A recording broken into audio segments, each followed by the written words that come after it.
بسم اللہ الرحمن الرحیم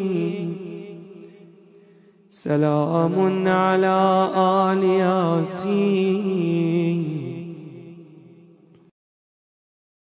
چند اشعار حاضر کر رہا ہوں حضرات، جناب علی اکبر کے حوالے سے مطلب پیش کر رہا ہوں۔ اذان صبح کا پنچھی صدا دیتا ہے صدیوں سے، اذان صبح کا پنچھی صدا دیتا ہے صدیوں سے، میری پرواز وقف یوسف لیلا ہے صدیوں سے، میری پرواز وقف یوسف لیلا ہے صدیوں سے۔ اور شعر بطور خاص کہ یہ لطف خاص ہی تو ہے قسم اللہ اکبر کی، یہ لطف خاص ہی تو ہے قسم اللہ اکبر کی، خدا کے نام سے اکبر جڑا رہتا ہے صدیوں سے، خدا کے نام سے اکبر جڑا رہتا ہے صدیوں سے۔ اور یہ بھی شعر دیکھیں کہ ادائے حضرت شبیر اگر شامل ہے سجدوں میں، اذانوں میں علی اکبر تیرا لہجہ ہے صدیوں سے۔ اور شعر دیکھیں گے، وہ جن پر بند تھا پانی سبیلیں ان کی جاری ہیں، وہ جن پر بند تھا پانی سبیلیں ان کی جاری ہیں، جو پہرے دار دریا تھا وہی پیاسا ہے صدیوں سے، جو پہرے دار دریا تھا وہی پیاسا ہے صدیوں سے۔ اور یہ بھی شعر بطور خاص کہ یہ تیری چند لمحوں کی علمداری کا صدقہ ہے، یہ تیری چند لمحوں کی علمداری کا صدقہ ہے، فضا میں پرچم اسلام لہراتا ہے صدیوں سے، فضا میں پرچم اسلام لہراتا ہے صدیوں سے۔ اور یہ بھی شعر بطور خاص کہ خدا کا دین اصغر کی ہنسی سے اب بھی ہے گویا، خدا کا دین اصغر کی ہنسی سے اب بھی ہے گویا، ستم کا شور تیر ہرملا گونگا ہے صدیوں سے، ستم کا شور تیر ہرملا گونگا ہے صدیوں سے۔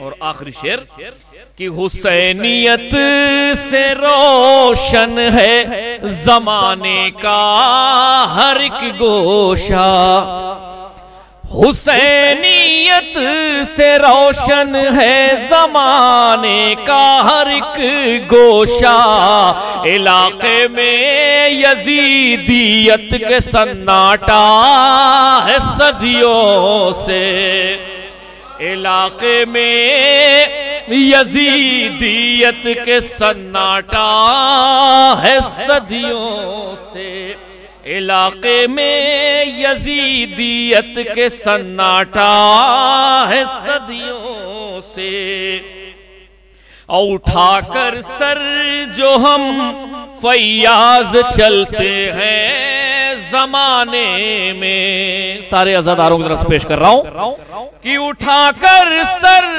جو ہم فیاض چلتے ہیں زمانے میں یہ احسان دعائے فاطمہ زہرا ہے صدیوں سے.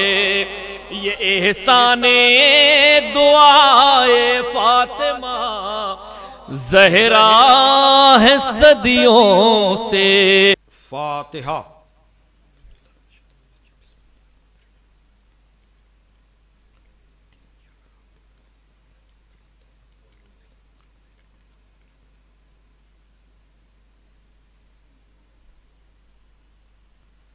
اعوذ باللہ من الشیطان اللعین الرجیم. بسم اللہ الرحمن الرحیم.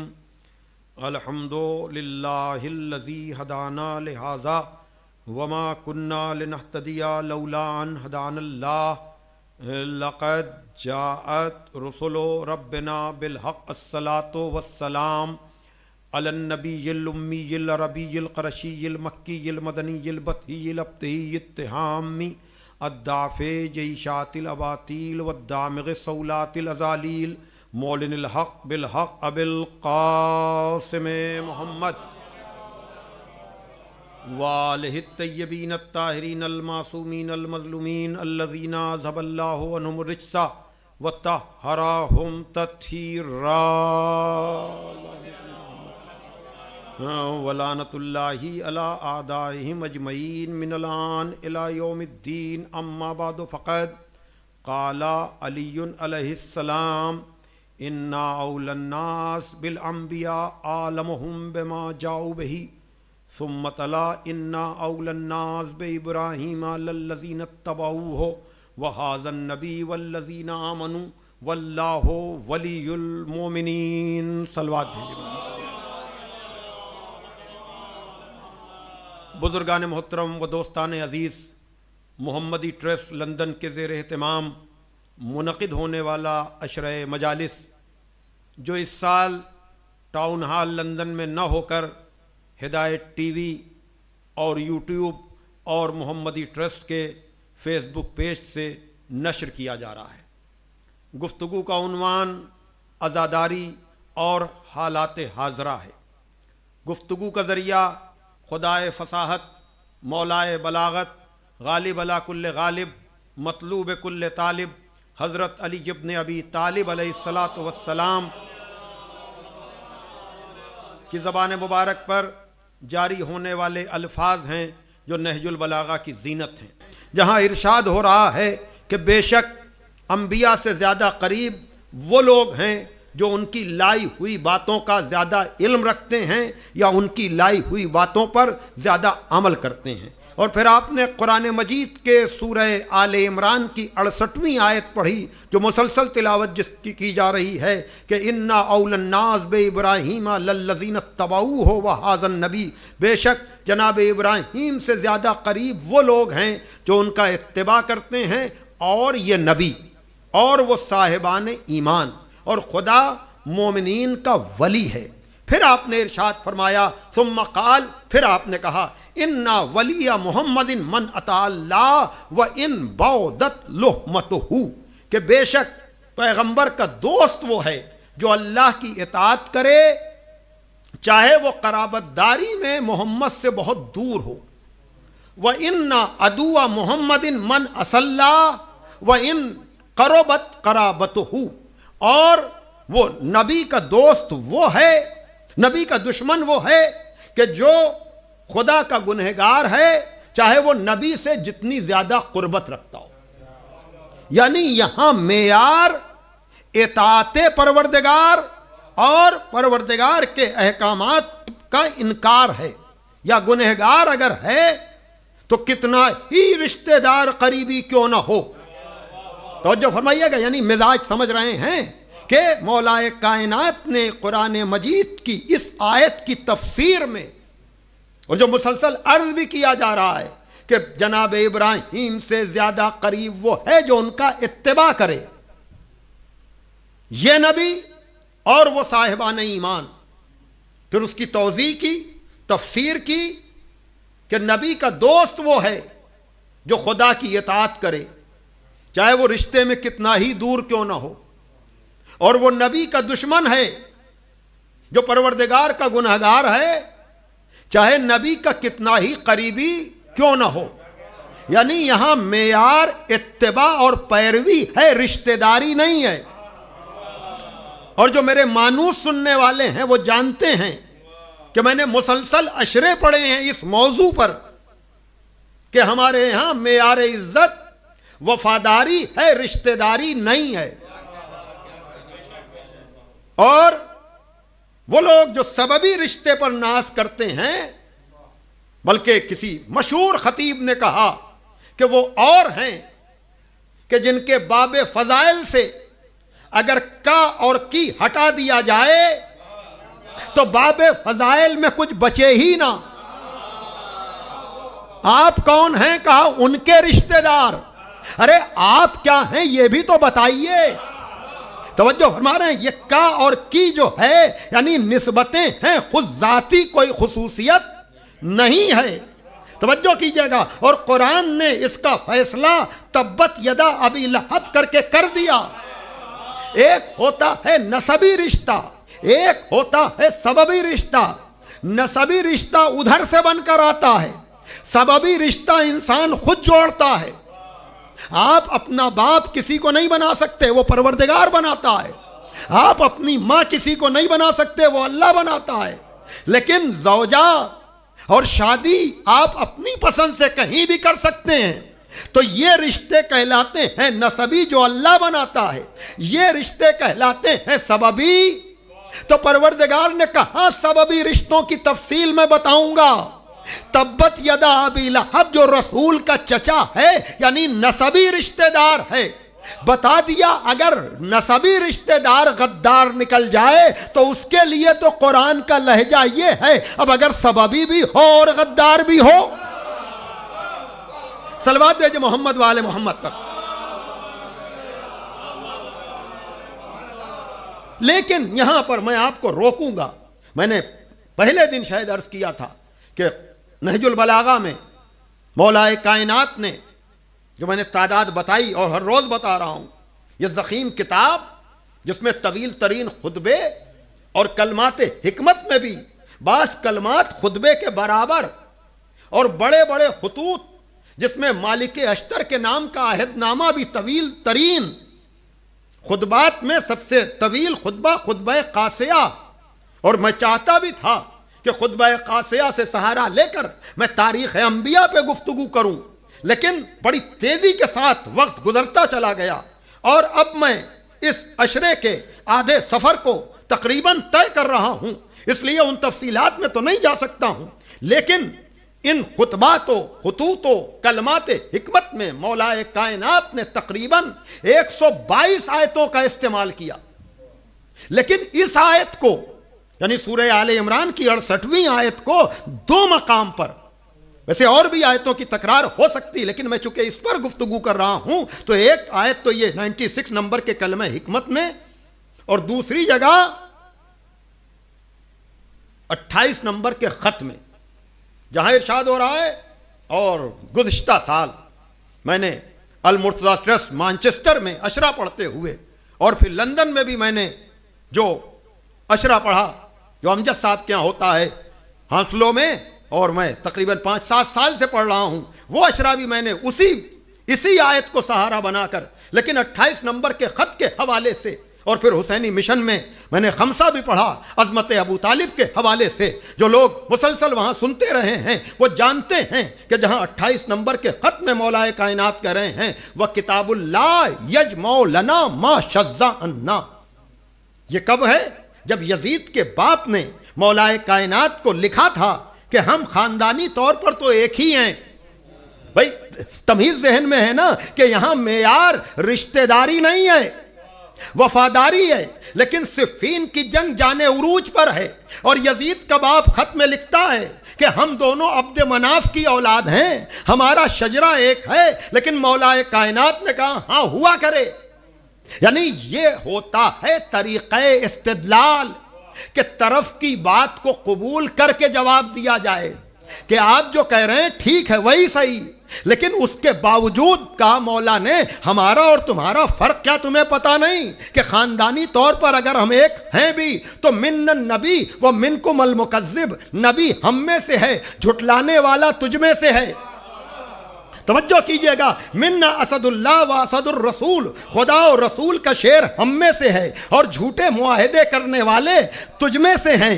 من الصدیق و من التیار، بھائی توجہ کیجئے گا، صدیق بھی ہم میں سے، تیار بھی ہم میں سے، ومنا سیدہ شباب اہل الجنہ، توجہ کیجئے گا، ومنکم سبیۃ النار، جوانان جنت کے سردار ہم میں سے، جہنم میں جلنے والے بچے تجھ میں سے۔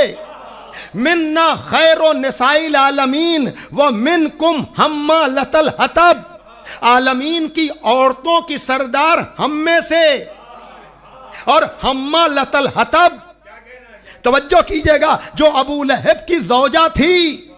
بھائی توجہ کیجئے گا، تبت یدا آپ پڑھیے تو پتا چلے گا کہ رشتے سے عزت نہیں ملتی، وفاداری سے عزت ملتی ہے۔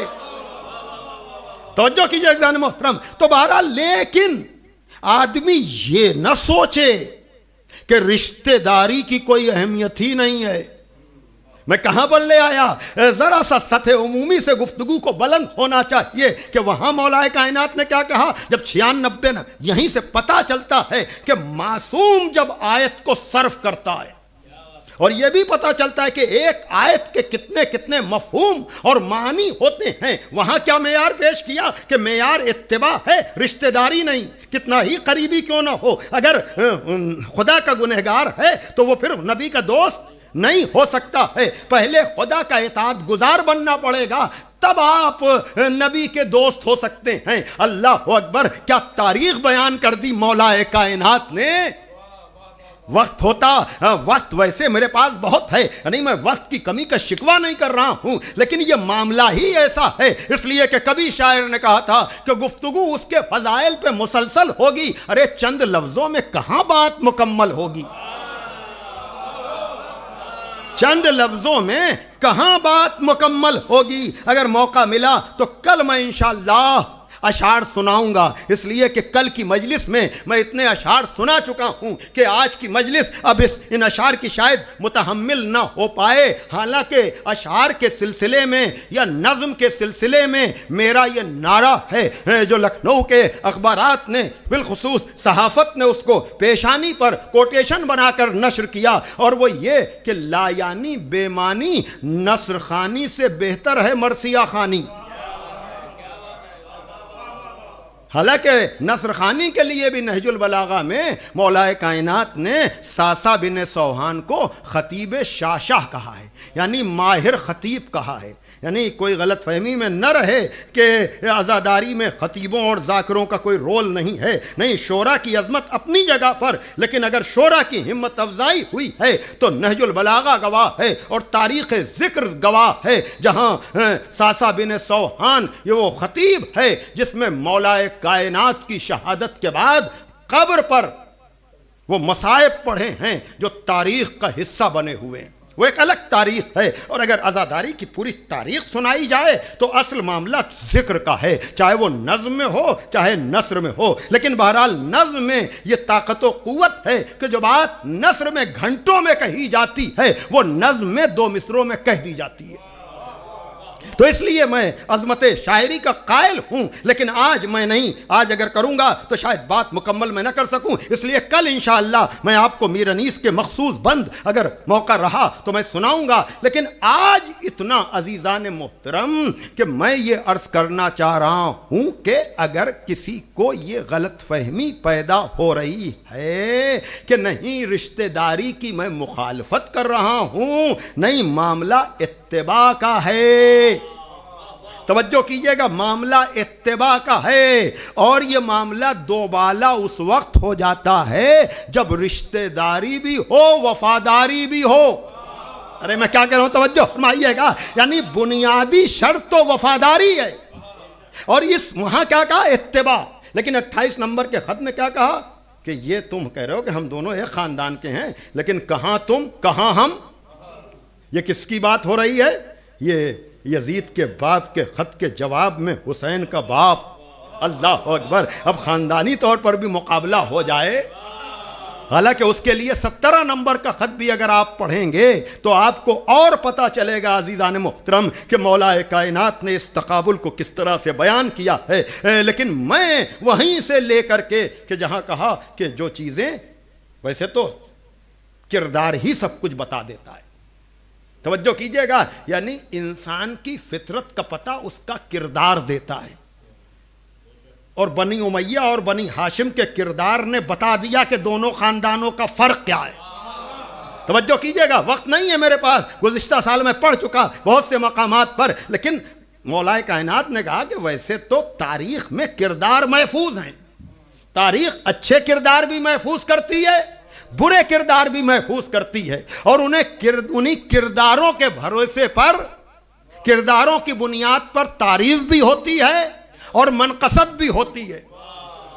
لیکن کوئی آدمی بھی، میں کیا کروں، میں اپنے کو روک رہا ہوں عزیزان محترم اس منزل پر کہ جہاں رشتہ داری کا انکار نہیں ہے، مولا کائنات نے کہا کہ ویسے تو کردار نے فیصلہ کر دیا، لیکن جو باتیں چھٹ گئی تھیں اسے قرآن نے بیان کر دیا۔ بڑی نازک سی بات ہے عزیزان محترم، یعنی کیا کہنا ان کرداروں کا کہ جن کرداروں پر قرآن مہر لگائے، اور اسی لیے قرآن نے دونوں کرداروں کو بیان کیا ہے، یعنی ابلیس سے لے کر ابو لہب و ابو جہل سے گزرتے ہوئے یزید تک، اور جناب آدم سے لے کر حسین تک۔ اب یہ اپنے اپنے مقدر کی بات ہے کہ کون کن کرداروں کا وفادار ہے، توجہ کیجئے گا۔ لیکن یہاں پر مولا کائنات نے کیا کہا کہ جو باتیں چھٹ گئی تھیں، رہ گئی تھیں، اگر کسی کو کوئی غلط فہمی ہے تو اسے قرآن نے، اور پھر آپ نے آیت پڑھی وَأُولُو الْأَرْحَامِ بَعْضُهُمْ أَوْلَىٰ بِبَعْضٍ۔ ہم تو رشتوں کے حصار میں دنیا میں آئے ہیں نا، کوئی یہ نہ سوچے کہ اسلام رشتوں کا مخالف ہے۔ قرآن کے سورہ انفال کی 75ویں آیت پڑھی اور یہ کہا کہ قرابت دار دوسروں کی بنسبت آپس میں ایک دوسرے سے زیادہ قریب ہیں، اسی لیے صلہ رحم کی ترویج اسلام نے کی ہے، اور قطع رحم یعنی رشتہ داروں سے اپنے کو منقطع کر لینا، ایسے لوگوں کی شفاعت کے لیے بھی مسائل ہیں۔ تو کوئی یہ نہ سوچے کہ نہیں یہ معاملہ ہے، نہیں، سگے رشتہ داروں کا خیال رکھنا اسلام اس کو ریکمینڈ کرتا ہے، اور قطع رحمی کو گناہ کبیرہ میں شمار کرتا ہے۔ وہ الگ سارے مسائل ہیں عزیزان محترم، لیکن میں تو آپ کو یہاں پر اس اتباع اور اس رشتہ داری سے جوڑنا چاہ رہا ہوں کہ سورہ انفال میں کہا کہ رشتہ دار دوسروں کی بنسبت ایک دوسرے سے زیادہ قریب ہیں، اور پھر یہ آیت پڑھی اِنَّا أَوْلَى النَّاسِ بِإِبْرَاهِيمَ الَّذِينَ اتَّبَعُوهُ۔ میں پوری آیت بھی نہ پڑھوں گا، اور پھر نتیجہ بھی دیا فَنَّحْنُ مَرَّةً أَوْلَى بِالْقَرَابَةِ وَتَارَةً أَوْلَى بِالتَّا۔ بھائی وہ اور ہیں جنہیں یہاں وفاداری کا تمغہ ملتا ہے یا رشتہ داری سے عزت ملتی ہے، لیکن جہاں تک ہم آل محمد کی بات ہے، یہ ایک مرتبہ تو قرابت کی وجہ سے نبی اور جناب ابراہیم سے قریب ہیں، توجہ کیجئے گا، اور ایک مرتبہ اتباع اور اطاعت کی وجہ سے قریب ہیں، یعنی بتا دیا کہ آل محمد کے مقابلے پر کسی بھی طرح سے کسی کو لانے کی کوشش نہ کرنا، نہ رشتہ داری کے اعتبار سے، نہ وفاداری کے اعتبار سے۔ صلوات بھیجئے محمد وآل محمد۔ ایک اور صلوات بھیجئے محمد وآل محمد۔ اس لیے کہ عزیزان محترم یہاں پر منزل یہ ہے کہ رشتہ داری کی اگر بات آ جائے، توجہ کیجئے گا، ابھی تک تو میں نے اتباع پر بات کی تھی نا، لیکن رشتہ داری پر اگر بات آ جائے تو نبی جن رشتوں پر فخر کرتے ہیں، ارے میں کیا کہنا چاہ رہا ہوں، توجہ فرمائیے گا، یعنی وہاں اگر بیٹی کا رشتہ ہے توجہ کیجئے گا، سوال یہی پیدا ہوتا ہے کہ بیٹیاں تو اور بھی تاریخ نے بنائیں، بھائی توجہ کیجئے گا، لیکن ان بیٹیوں کا کوئی سلسلہ نہیں، لیکن یہ بیٹی ایسی ہے، توجہ کیجئے گا، کہ جہاں پر نبی اس بیٹی پر فخر کر رہے ہیں، اور ایک بیٹی ان سارے بیٹوں پر جو عرب کہہ رہے تھے کہ یہ مختون نسل ہے، ان کا کوئی لڑکا نہیں ہے، ان کی نسل کیسے آگے بڑھے گی، کہا بیٹی ایسی ہوگی کہ ابتر کا تانا دینے والوں کی نسلیں تو نہ ملیں گی۔ توجہ کیجئے گا، یہ بیٹی کی بات ہوئی، اور اگر آپ بھائی اور داماد کی بات کریں تو یاد رکھیے گا، نبی نے جب رشتہ اخوت قائم کیا ہے، یعنی بھائی چارہ قائم کیا ہے، تو مزاج اور طینت اور فطرت دیکھ کر کے ایک کو دوسرے کا بھائی بنایا ہے، لیکن جب علی کا معاملہ آیا تو کہا علی دنیا و آخرت دونوں میں میرا بھائی۔ توجہ کیجئے گا، اور پھر جب بیٹوں کی بات آئی تو عام طور سے تو سورہ احزاب میں یہی پیغام ہے کہ دیکھو محمد تم مردوں میں سے کسی کا باپ نہیں، وہ خاتم النبیین ہے اور اس کی ازواج تمہاری مائیں ہیں، لیکن اتنی تمہید اس لیے کہ کوئی یہ نہ سوچے کہ نبی کی رشتہ داری ہوتی نہیں عزیزان محترم، کہیے تو جملہ کہہ دوں کہ نبی کی رشتہ داری اور ہے، نبوت کی رشتہ داری اور ہے۔ ارے میں کیا کہہ رہا ہوں، نبی کے رشتہ دار تو بہت مل جائیں گے، لیکن نبوت کے رشتہ دار اگر دیکھنا ہے تو میں نے پہلے بھی کہا تھا نا کہ خدا کے حرم میں گھر تو سب کے بنے، لیکن اللہ کا گھر اور ہے، اور حرم میں بننے والے اور گھر اور ہیں، اسی طرح سے نبی کے حرم میں نبی کے رشتہ دار اور ہیں، نبوت کے رشتہ دار اور ہیں۔ ارے میں کیا کہہ رہا ہوں، اور اگر نبوت کے رشتہ دار کا اندازہ لگانا ہے تو نبی نے چادر میں لے کر، توجہ کیجئے گا، کہا یہ ہیں اہل بیت نبوت، اور پروردگار نے بھی رشتوں کی بات وہاں پر کی، کہا اس چادر میں کون؟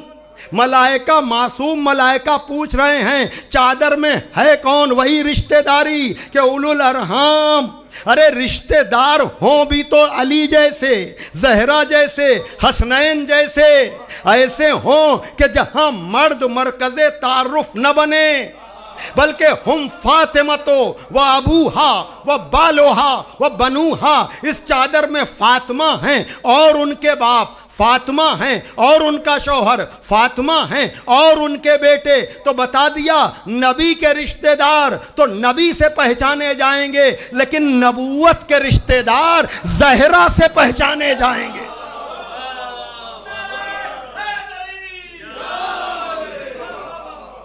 صلوات دیجئے محمد والے محمد پر۔ بڑی تیزی کے ساتھ وقت گزر گیا عزیزان محترم، لیکن میں آپ کو اس منزل پر ابھی روکوں گا 2-4 منٹ، اور وہ یہ کہ یقیناً رشتے کی اگر بات آ جائے تو کہا کہ محمد تم مردوں میں سے کسی کا باپ نہیں ہے۔ وہاں کیا کہا؟ محمد تم مردوں میں سے کسی کا باپ نہیں ہے۔ اور قرآن فہمی کا ذوق رکھنے والے بھی سمجھیں، اور وہ لوگ جو قرآن اور چند حدیثوں کو لے کر کے مرجعیت کی مخالفت کی بات کرتے ہیں، ان کے لیے بھی یہ بات سامنے آ جانا چاہیے کہ ماہر قرآن و حدیث ہونا آسان کام نہیں ہے۔ توجہ فرمائیے گا، جب ایک موضوع کی ساری آیتیں پیش نگاہ ہوں اور ایک موضوع کی ساری حدیثیں آپ کی نظر میں ہوں، تب آپ کوئی نتیجہ نکال سکتے ہیں، ورنہ موضوع کی ساری آیتیں نہ ہوں یا موضوع کی ساری حدیثیں اگر پیش نگاہ نہ ہوں تو آپ کے لیے نہ قرآن کافی ہے نہ حدیث کافی ہے۔ جب تک آپ اس میں فہم و سمجھ پیدا نہ کریں تو وہاں تو کہا گیا محمد تم مردوں میں سے کسی کا باپ نہیں، یا ایک تفسیر میں کہا گیا کہ اتباع پیغمبر، دوسری جگہ کہا گیا رشتہ داری، توجہ کیجئے گا، تو یہ سارا معاملہ ہے کیا؟ کہا سارے موضوعات کو اٹھاؤ تب تم نتیجے پر پہنچو گے۔ وہاں کیا کہا؟ محمد تم مردوں میں سے کسی کا باپ نہیں۔ بھائی جب محمد تم مردوں میں سے کسی کا باپ نہیں ہے، یہ قرآن میں کہا جا چکا، تو اب آیے مباہلہ میں یہ کہنے کی کیا ضرورت ہے کہ تم اپنے بیٹوں کو لاؤ ہم اپنے بیٹوں کو لائیں، تم اپنی عورتوں کو لاؤ ہم اپنی عورتوں کو لائیں، تم اپنے نفسوں کو لاؤ ہم اپنے نفسوں کو لائیں۔ بھائی جب پہلے انکار ہو چکا کہ محمد تم مردوں میں سے کسی کا باپ نہیں، تو اب یہ کہنے کی کیا ضرورت ہے کہ تم اپنے بیٹوں کو لاؤ ہم اپنے بیٹوں کو لائیں؟ بتانا تھا کہ نبی کے بیٹے کا رتبہ سب کو نہیں مل سکتا ہے۔ بھائی توجہ کیجئے گا، وما محمد الا رسول، پتا ہے نا کہ محمد کچھ نہیں سوائے رسول کے، تو انکار کا مطلب انکار ہی نہیں ہوتا ہے، پہلے اوروں کا انکار کیا جاتا ہے۔ بھائی توجہ کیجئے گا، ورنہ اگر اوروں کے ساتھ مل کر ہیں تو شناخت کیا بنے گی؟ کہا پہلے سب سے انکار کیا جائے، پھر مباہلے میں حسنین کو بیٹوں کی منزل پر لے جا کر بتا دیا جائے کہ میں سب کا باپ نہیں ہوں لیکن حسنین کا باپ ہوں۔ صلوات بھیجئے محمد و آل محمد پر۔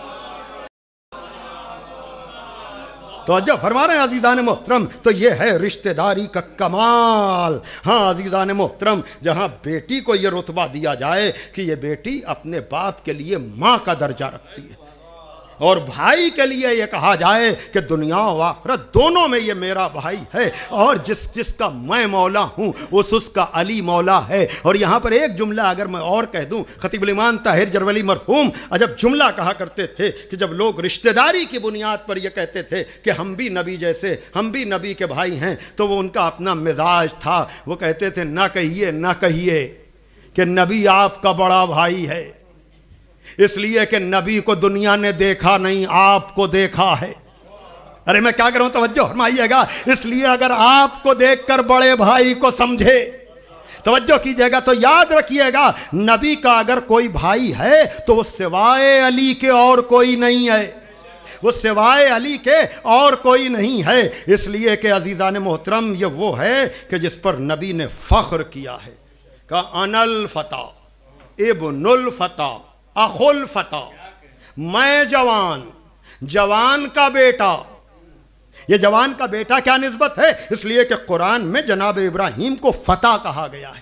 اب یہ الگ تاریخ ہے، جب جناب ابراہیم نے سارے بتوں کو توڑ دیا، یہ تاریخ قرآن ہے، تو وہاں چرچے ہونے لگے کہ ایک جوان ہے جس نے یہ کام کیا ہے۔ توجہ کیجئے گا، نبی نے کہا میں جوان، بھائی لافتح تو سنتے ہیں نا آپ، انا الفتح، میں جوان کا بیٹا اور جوان کا بھائی۔ یاد رکھیے گا اگر نبی کا کوئی بھائی ہے تو وہ سوائے علی کے اور کوئی نہیں ہے۔ اور یاد رکھیے گا، شاید خیبر کے حوالے سے پرسوں میں کچھ بات کروں تو پھر یہاں تک آپ کو لے کر کے آؤں، لیکن اس وقت اتنا عزیزان محترم کہ یاد رکھیے گا جس اخوت پر نبی ناز کریں، تو اب ایک رشتہ داری کے حوالے سے بات سمجھ لیجئے، وہ یہ کہ جو نبی کے لیے لوگ سوچتے ہیں کہ نبی کے ہاتھ میں تلوار کیوں نہیں آئی، ان کے ہاتھ سے جو ہے وہ مظاہرے کیوں نہیں ہوئے، تو یاد رکھیے گا جس کا چھوٹا بھائی لائق ہوتا ہے نا، علامہ طالب جوہری صاحب کا یہ جملہ ہے، خدا ان کے درجات عالی کرے، وہ میرے شیخ الاجازہ بھی ہیں، کہ جب جس کا چھوٹا بھائی لائق ہوتا ہے وہ بڑے بھائی کو زحمتیں نہیں دیا کرتا، جس کا چھوٹا بھائی لائق ہوتا ہے وہ بڑے بھائی کو زحمتیں نہیں دیا کرتا۔ نبی کا چھوٹا بھائی علی اتنا لائق تھا کہ کسی میدان میں اپنے بڑے بھائی کو زحمت ہی نہیں دیتا تھا، کبھی زحمتیں ہی نہیں دیتا تھا۔ اور اگر نبی کی طاقت کا اندازہ لگانا ہے تو یوں لگائیے، جو 2 انگلیوں سے خیبر اکھاڑے اسے تو علی کہتے ہیں، اور جو غدیر میں علی کو اٹھا لے اسے نبی کہتے ہیں۔ توجہ فرما رہے ہیں، تو یہ ہے طاقت، یہ ہے قوت۔ اور یاد رکھیے گا، بس میں گریز کر رہا ہوں کہ باپ کو کیوں ہوں زحمتیں، باپ کو کیوں ہوں زحمتیں جب لائق ہو نور عین، باپ کو کیوں ہوں زحمتیں جب لائق ہو نور عین، دین پکارا یا علی، سامنے آ گئے حسین۔ گفتگو کو اختتام کے باب میں اب لے جانا چاہوں گا، اس لیے کہ دین پکارا یا علی، سارے رشتے جمع ہو گئے۔ باپ کو کیوں ہو زحمتیں، ابھی بھائی کی بات ہو رہی تھی، باپ کو کیوں ہو زحمتیں جب لائق ہو نور عین، دین پکارا یا علی، سامنے آ گئے حسین۔ دیکھ رہے ہیں آپ کس طرح سے یہ سارے رشتے جمع ہو رہے ہیں؟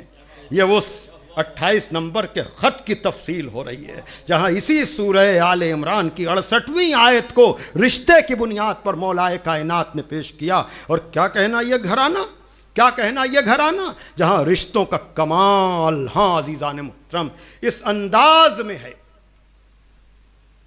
کہ رشتہ، اور کیسا رشتہ؟ یہ تو بات ہو رہی تھی نبی کے بیٹوں کی، اب اگر بات ہو حسین کے بیٹے کی، ہم شکل پیمبر اکبر، اور یاد رکھیے گا وہاں بھی حسین ابن علی نے، میں آؤں گا مصائب کی منزل پر، لیکن استاد محترم مولانا آغا روحی صاحب قبلہ نے عجب طرح سے کہا، پہلے شعر پر میں نے بڑی مجلسیں پڑھی ہیں، لندن میں بھی پڑھی ہیں، اور وہ یہ کہ قریب عصر کا منظر عجیب منظر تھا، قریب عصر کا منظر عجیب منظر تھا، علی کا خون اکیلا خدا کا لشکر تھا۔ یہی خون، رشتہ، نسب، یہی تو میں عرض کر رہا تھا نا، قریب عصر کا منظر عجیب منظر تھا، علی کا خون اکیلا خدا کا لشکر تھا، میانے لشکر اہل ستم علی اکبر، میانے لشکر اہل ستم علی اکبر، خدائے صبر کا بھیجا ہوا پیمبر تھا، خدائے صبر کا بھیجا ہوا پیمبر تھا۔ ہاں عزیزو، یقیناً میں عزاداری کے حوالے سے بہت سی باتیں آج کرنا چاہ رہا تھا، موضوع کے تقاضے میں جان رہا ہوں کہ موضوع میں وسعت اتنی ہے کہ میں ان تقاضوں کو پورا نہیں کر پا رہا ہوں، مجھے اپنی بے بذاتی اور اپنی کم مائگی کا پورا علم ہے، لیکن بہرحال آپ میری کجمج بیانی کو سماعت فرما رہے ہیں، میں آپ سب کا شکر گزار ہوں، خداوند عالم آپ سب کی توفیقات میں اضافہ فرمائے، اس لیے کہ ظاہر سی بات ہے چھٹی محرم عزاداروں کے دلوں کی تڑپ اور اس کووڈ-19 میں جذبوں کی تسکین نہ ہو پانا، ماتم کے لیے ماتمیوں کا تڑپنا، کل وقت نکال کر میں حالات حاضرہ پر گفتگو کروں گا، لیکن میں کہوں گا کہ ائمہ نے یہی کہا ہے کہ اپنی جانوں کی حفاظت کیجیے، لیکن عزاداری بھی معطل نہیں ہونی چاہیے، گریے میں کوئی کمی نہیں ہونا چاہیے۔ اور اب تو گھروں پر بیٹھ کر اگر آپ مجلس سن رہے ہیں اور آپ یہ سوچ رہے ہیں کہ ہم عزا خانوں میں نہیں جا سکتے، تو آپ اپنے گھروں کو عزا خانہ بنا لیجئے، آپ اپنے گھروں کو عزا خانہ بنا لیجئے۔ ہاں عزاداروں، آپ کو علم ہے، آپ کو اندازہ ہے کہ جناب علی اکبر کے مصائب آسان نہیں ہے۔ کیا پڑھوں میں؟ رشتوں کی میں بات کر رہا تھا نا،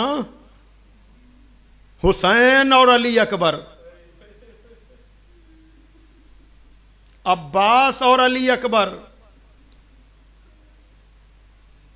لیلا اور علی اکبر، جناب زینب اور علی اکبر، سکینہ اور علی اکبر، اور صغرا اور علی اکبر۔ میں کس رشتے کو پڑھوں؟ پتا ہے نا آپ کو، جب جناب علی اکبر اجازت پر اجازت طلب کر رہے ہیں، کہا میرے لال تم کو تمہاری پھوپھی نے پالا ہے۔ باپ کیسے کہے جاؤ؟ آئے ہیں جناب علی اکبر، اور جناب علی اکبر نے جناب زینب کی خدمت میں پہنچ کر کہا، اماں، پھوپھی اماں، میدان میں جانے کی اجازت. سنا ہے نا جملہ آپ نے؟ کیا اسی دن کے لیے چکیاں پیس پیس کر پالا ہے؟ ایک مرتبہ کہا پھوپھی اماں آپ نے مدینہ چھوڑا اپنے بھائی کے لیے، حج کو عمرے سے بدلا اپنے بھائی کے لیے، بیٹوں کو قربان کیا اپنے بھائی کے لیے. پھوپھی اماں اب خنجر ایک ہے گلے دو ہیں، اگر آپ مجھے بچائیں گی تو آپ کا بھائی قربان ہو جائے گا. وہ پھوپھی جو ابھی تک روکنا چاہ رہی تھی، جیسے ہی بھائی کا نام آیا کہا جاؤ علی اکبر خدا حافظ، جاؤ علی اکبر خدا حافظ. ہاں عزادارو، ایک مرتبہ جناب علی اکبر پھوپھی اور ماں سے اجازت لے کر آئے ہیں، پھوپھی اور ماں سے اجازت لے کر آئے ہیں اور کہا کہ بابا اب اس موقع پر مولا کائنات کے لال نے آیہ استفاء کو پڑھا، ان اللہ استفا آدم و نوحا وآل ابراہیم وآل عمران، بے شک اللہ نے منتخب کیا آدم کو، نوح کو، آل ابراہیم اور آل عمران کو. ہاں عزادارو، آیہ استفاء پڑھ کر جناب علی اکبر کو سوار کیا، جناب علی اکبر کو سوار کیا. لیکن باپ کا دل ہے کیا کرے، رشتوں ہی پر مجلس ہو رہی تھی نا. ہاں عزادارو، یقیناً علی اکبر جیسا بیٹا جو صورت و سیرت میں، جو رفتار و گفتار میں شبیہ ہو کا پروردگار گواہ رہنا. اب میں اسے بھیج رہا ہوں جو صورت و سیرت، رفتار و گفتار میں میرے نانا کی شبیہ ہے. جب میں نانا کی زیارت کرنا چاہتا تھا تو اپنے لال اکبر کو دیکھ لیا کرتا تھا، رخصت تو کر دیا اکبر کو، لیکن باپ کا دل ہے جو مانتا نہیں. علی اکبر گھوڑے پر اور حسین ابن علی کمر کو پکڑے ہوئے پیچھے پیچھے. یا بنیا مہلن مہلا، میرے بچے آہستہ، میرے بچے آہستہ. ایک مرتبہ پیروں کی آہٹ سنی، پیچھے مڑ کر دیکھا، بوڑھا باپ کمر کو پکڑے چلا رہا ہے. ایک مرتبہ گھوڑے سے زمین پر آئے، کہا بابا آپ تو مجھے رخصت کر چکے، اب کیوں آ رہے ہیں؟ کہا میرے لال تم صاحب اولاد نہیں ہو، ورنہ تم مجھ سے یہ سوال نہ کرتے. ارے یہ میں آ نہیں رہا ہوں، یہ تمہاری محبت ہے جو مجھے کھینچے لے رہی ہے. ہاں عزادارو، ایک مرتبہ کا جاؤ جاؤ، جب تک سامنا ہوتا رہے مڑ مڑ کے صورت دکھاتے رہنا.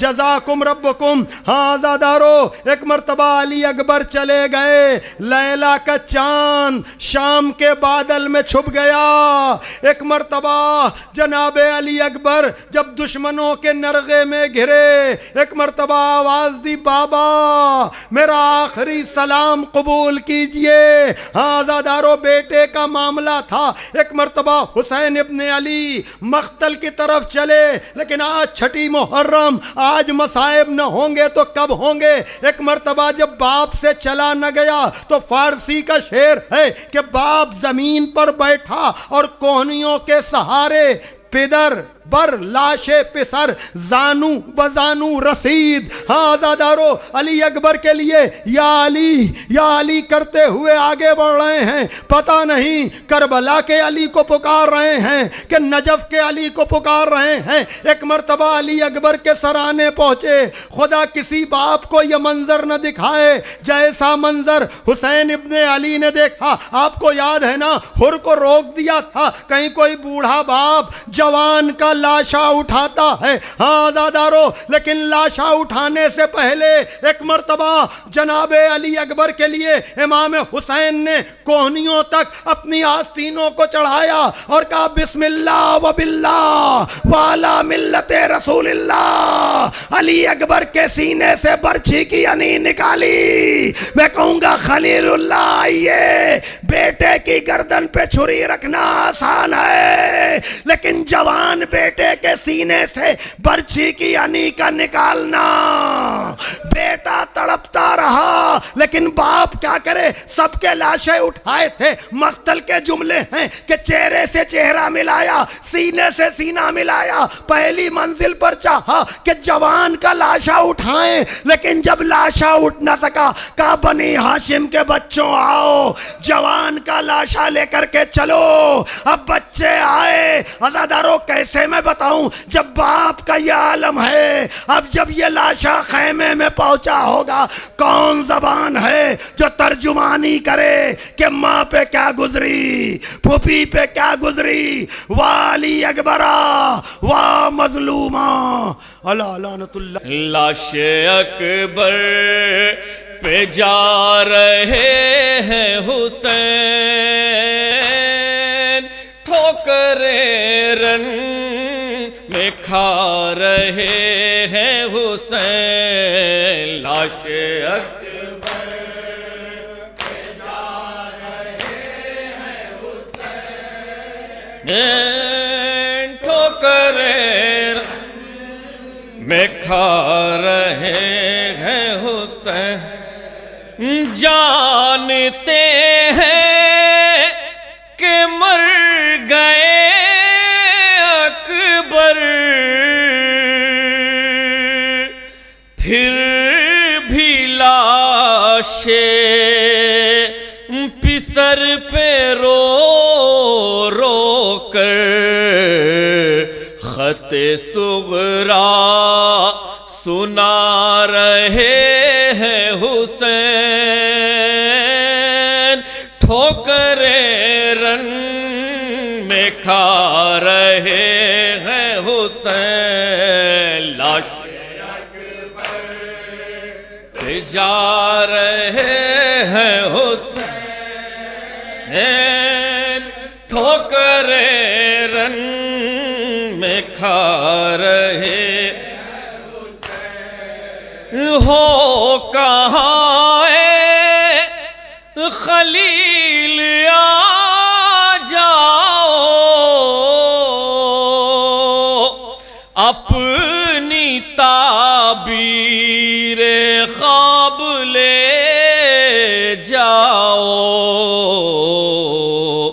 اپنے خون میں نہا رہے ہیں حسین، ٹھوکریں رن میں کھا رہے ہیں حسین۔ لاش اکبر پہ جا رہے ہیں حسین، ٹھوکریں میں کھا رہے ہیں حسین۔ ہائے جس کو 18 سال پالا تھا، ان کی پیری کا جو سہارا تھا، اس کی میت اٹھا رہے ہیں حسین، ٹھوکریں رن میں کھا رہے ہیں حسین۔ لاش اکبر پہ جا رہے ہیں حسین، ٹھوکریں رن ہے حسین۔ ہائے سب کو آواز دے کے دیکھ چکے، کوئی آتا نہیں مدد کے لیے، ایک ایک کو بلا رہے ہیں حسین، ٹھوکریں رن میں کھا رہے ہیں حسین۔ لاش اکبر پہ جا رہے ہیں حسین، ٹھوکریں رن میں کھا رہے ہیں حسین، ہے ذوف پیری سے خم ہوئی ہے کمر، کیسے لے جائے میت اکبر، ہر قدم لڑ کھڑا رہے ہیں حسین، ٹھوکریں رن میں کھا رہے ہیں حسین، لاش اکبر پہ جا رہے ہیں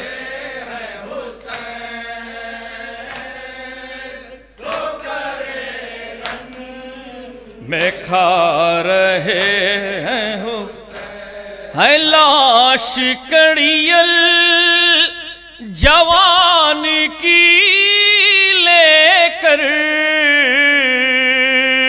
سوئے خیمہ تو جا رہے ہیں مگر،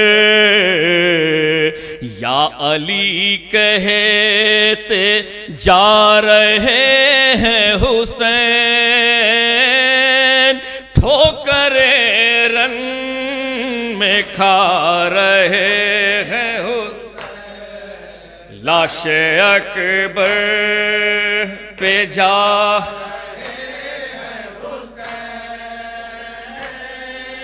ٹھوکریں رن میں کھا رہے ہیں حسین، ہائے اپنے خیمے میں جب وہ آئیں گے،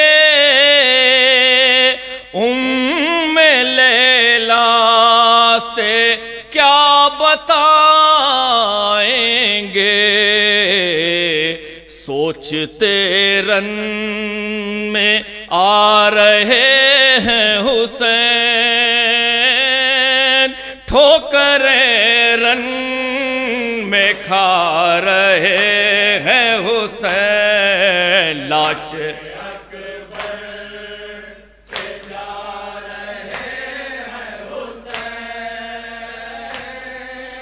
ٹھوکریں رن میں کھا رہے ہیں حسین، ہائے ایک سر کے عوض 72 سر دے کے فیاض دین احمد پر اپنا وعدہ نبھا رہے ہیں حسین، ٹھوکریں رن میں کھا رہے ہیں حسین، لاش اکبر پہ جا رہے ہیں حسین، ٹھوکریں رن میں کھا رہے ہیں حسین، داغے جوان دیکھ کہ شبیر نے کہا کرتا ہوں بارگاہ الہی میں یہ دعا، دشمن کو بھی خدا نہ دکھائے پسر کا داغ،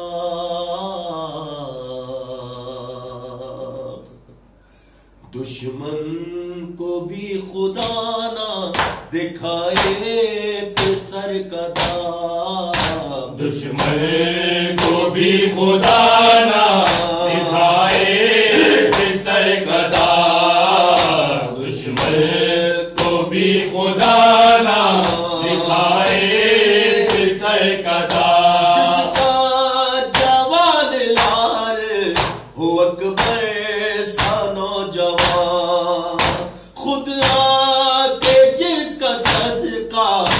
اتارے ہے کہکشاں صدمہ کوئی اٹھائے نہ ایسے جوان کا دشمن کو بھی خدا نہ دکھائے سر کدا دشمن کو بھی خدا نہ دکھائے سر کدا سہ جائے گر یہ صدمہ تو ہمت ہے باپ کی ورنہ جوان کے ساتھ ہی میت ہے باپ کی میت جوان کی گویا جنازہ ہے باپ کا دشمن کو بھی خدا نہ دکھائے سر کدا دشمن کو بھی خدا نہ دکھائے سر کدا ہمراہ تیرے ہو گیا رخصت ہمارا چین اے میرے لال باد تیرے کب رہا حسین شہر جوان کی لاش پہ نوحہ یہی پڑھا دشمن کو بھی خدا نہ دکھائے سر کدا دشمن کو بھی خدا نہ دکھائے سر کدا دشمن کو بھی خدا نہ دکھائے سر کدا دشمن کو بھی خدا نہ دکھائے سر کدا لوہا تیری یاد ستائے گی باپ کو تصویر تیری خون رلائے گی باپ کو یہ داغ لے کے کیسے جیے گا پدر تیرا دشمن کو بھی خدا نہ دکھائے سر کدا دشمن کو بھی خدا نہ دکھائے سر کدا ٹکڑے ٹکڑے ہو گیا کس کو دکھاؤں میں جو کیفیت ہے روح کی کس کو سناؤں میں یہ کہے کہ خون بہاتا ہے صحرا کا دل ربا دشمن کو بھی خدا نہ دکھائے سر کدا دشمن کو بھی خدا نہ دکھائے سر کدا حسرت تھی سر پہ صحرا سجاؤں گا میرے لال ہاتھوں سے اپنے دھولا بناؤں گا میرے لال ارمان سارے خاک ہوئے وہاں مصیبت دشمن کو بھی خدا نہ دکھائے سر کدا دشمن کو بھی خدا نہ دکھائے سر کدا آواز دے رہے ہیں بلاتے ہیں تم کو ہم لبیک تو کہو تمہیں اللہ کی قسم یوں داغ دے کے باپ کو جاؤ نہ محلقہ دشمن کو بھی خدا نہ دکھائے سر کدا دشمن کو بھی خدا نہ دکھائے سر کدا مجبور ہوں سجائی نہیں دیتا کیا کروں تم خود گلے سے آنے لگو ایسا کیا کروں باپ کا یہی میت پہ مرثیہ دشمن کو بھی خدا نہ دکھائے